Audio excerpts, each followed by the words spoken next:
दोस्तों, रावण त्रेता युग का शक्तिशाली ताकतवर राजा था। उसे अपनी ताकत, बल और शक्तियों पर बहुत घमंड था, जो उसे आखिर में ले डूबा। घमंड की वजह से रावण ने माता सीता का हरण किया, पर जब वो नहीं माना तो राम और रावण के बीच भयंकर युद्ध हुआ। इस अहंकार के कारण ही रावण मारा गया। लेकिन अगर हम आपसे कहें कि रावण मरा नहीं है, उसका शव आज भी इस धरती पर मौजूद है, तो क्या आप हमारी बातों पर यकीन करेंगे? लेकिन आप यकीन करें या ना करें, रावण आज भी शव रूप में जिंदा है। अब आप कहोगे कि रावण है तो आखिर कहाँ है? ऐसे कैसे हो सकता है? आप ये बात जानकर हैरान हो जाएंगे कि जो कहानी मैंने आपको बताई, उसका वर्णन न तो वाल्मीकि रामायण में मिलेगा और ना ही तुलसीदास की रामायण में, क्योंकि किसी भी रामायण में रावण की मृत्यु के बाद उसके शव का क्या होता है उसका किसी को नहीं पता। उसका कहीं भी कोई वर्णन नहीं है। और ये कहानी जो हम आपको बताने जा रहे हैं, वो भी श्रीलंका की दंत कथाओं में से आई है। राम और रावण के युद्ध के बाद रावण के मरने पर विभीषण को लंका का राज मिला।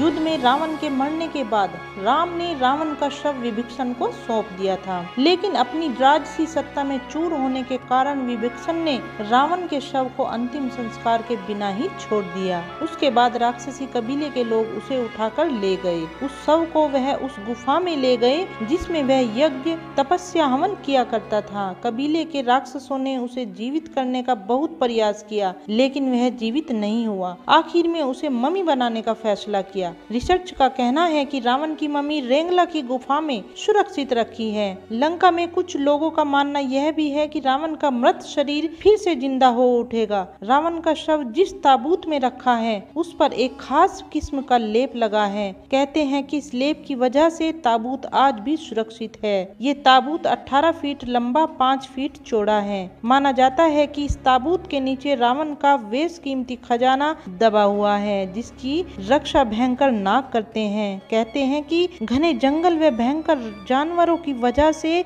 इस गुफा में आज तक कोई नहीं गया। आइए जानते हैं कि ये मम्मी दुनिया के सामने कैसे आई। दरअसल इस कहानी का पता जब श्रीलंका के रामायण इंटरनेशनल रिसर्च सेंटर को लगा, तो उन्होंने श्रीलंका टूरिज्म कम्युनिटी के साथ मिलकर उस कहानी के हर पहलू की जांच करनी शुरू कर दी। वह उस मम्मी वाली जगह की खोज में लग गए और कई साल की मेहनत के बाद उन्हें एक ऐसा पर्वत मिला जो हूबहू ऐसा ही दिखता था जो उस कहानी में बताया गया था। उस पर्वत का नाम रेंगला पर्वत है। उस पर्वत की लंबाई 8000 फीट है। ये पर्वत घने जंगलों से घिरा हुआ है, जहाँ दिन हो या रात जंगली जानवर घूमते ही रहते हैं। वहाँ जाना बहुत मुश्किल है। वहाँ जाना मौत के मुंह में जाने के बराबर है। लेकिन इन सब मुश्किलों के बाद भी रामायण इंटरनेशनल रिसर्च सेंटर की टीम ने आखिर उस पर्वत का पता लगा ही लिया। उस पर्वत पर पहुँच ही गए। लेकिन जैसे ही उन्होंने उस ताबूत को खोलने की सोची, वो दंग रह गए, क्योंकि ताबूत को उस पर्वत की गुफा में ऐसे तरीके से रखा गया था